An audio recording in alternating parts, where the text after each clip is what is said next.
Fabien Major, la différence entre un dépôt, un investissement et une dépense, comme moi, quand je vais m'acheter une belle voiture neuve, là, c'est un bon investissement, ça, quand même, quand on y pense.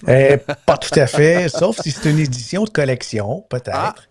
Genre une Porsche, je sais pas quoi, le très rare, là. Ouais, le Porsche Barbie, rose édition.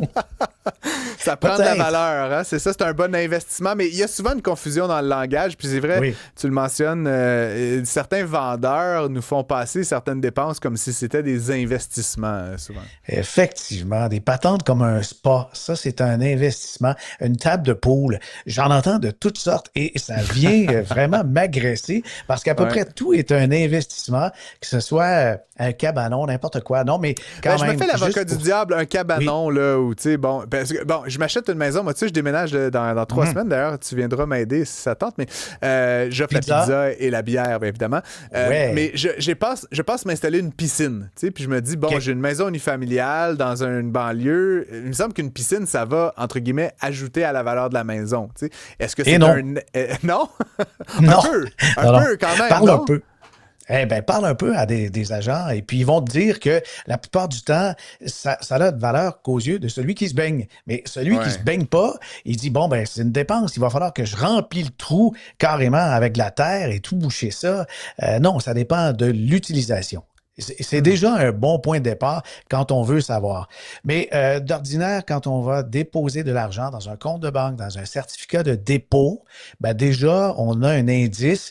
Et si le rendement est inférieur à l'inflation, déjà, ça se peut que ça ne soit pas un investissement parce qu'on n'arrive pas donc, on n'a pas d'expectative de rendement qui est supérieur à l'inflation et même des fois de s'en faire des revenus. Je pense que c'est là la grosse différence.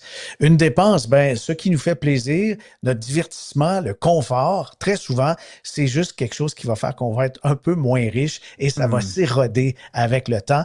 Et puis, ça m'amène quelque chose parce que les investissements, des fois, ce ne sont pas ceux qu'on croit, qui, par exemple, la technologie, les robots humanoïdes, les voitures qui se construisent tout seuls, on s'imaginait peut-être que la remontée du SP500, c'était le lot des trucs comme ça, très fashion, Mhm. mais non, c'est très terre à terre parce qu'une grosse partie du rebond du SP500, c'est dû aux tracteurs puis aux moissonneuses-batteuses.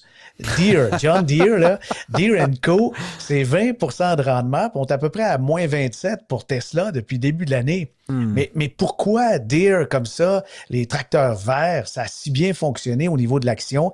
On anticipe que le secteur agricole va redécoller parce que c'était en panne depuis un petit bout de temps. Et puis là, les investisseurs sont allés là-dedans parce que le prix s'était déprécié. Puis c'est quand même une grosse entreprise, Ouais. 140 milliards de valeurs boursières.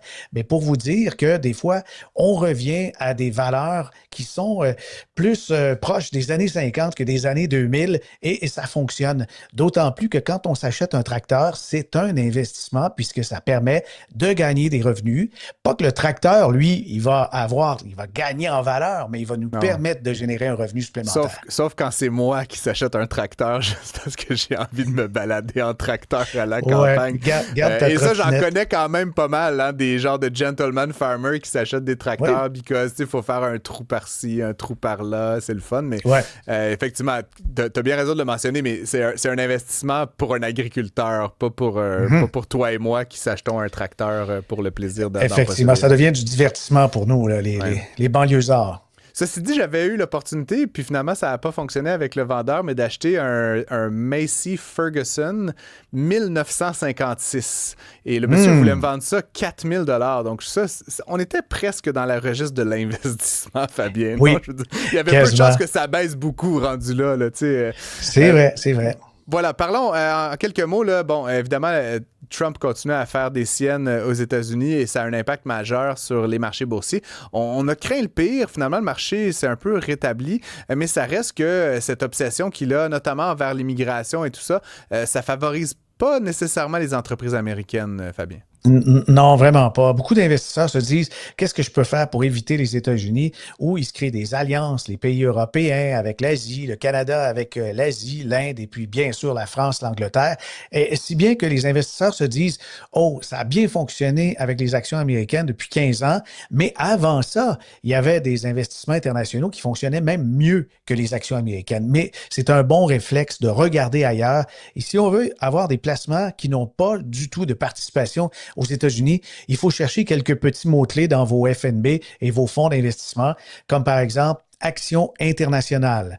Si vous avez le mot international, c'est tout le monde à l'exclusion de l'Amérique du Nord. Et c'est la même chose avec les abréviations EAFE, qui est East Asia, Far East. Ça permet justement d'avoir tout le monde sauf l'Amérique du Nord. Mais quand vous avez des placements mondiaux, ça comprend les Ça États-Unis et leur le tente pas Canada. d'écrire placement non US, tu sais, puis genre Eh bien, peut-être que ça va reste du pouvoir monde, fonctionner, ouais, c'est quelque vrai. chose comme ça. J'avoue que c'est Excluant Trump. des acronymes qu'il faut bien connaître. Et donc, ça a créé des opportunités, évidemment, ce qu'on vit aux Ouais. États-Unis. Le dollar US va pas super bien, d'ailleurs. Je me demande, là, ces grands fonds internationaux qui avaient des actifs en dollars US, de voir la valeur de leurs actions perdre 10% comme Ouais. ça doit pas être très encourageant. Non, mais ça amène la réflexion et puis il faut consulter quelques économistes, dont un que j'ai en face de moi. Parfois, on doit hedger, on doit couvrir la Ouais. devise quand on fait des placements et puis il faut y aller lorsqu'il y a des tendances de fond, mais je crois que la présidence de Trump, c'est une tendance lourde.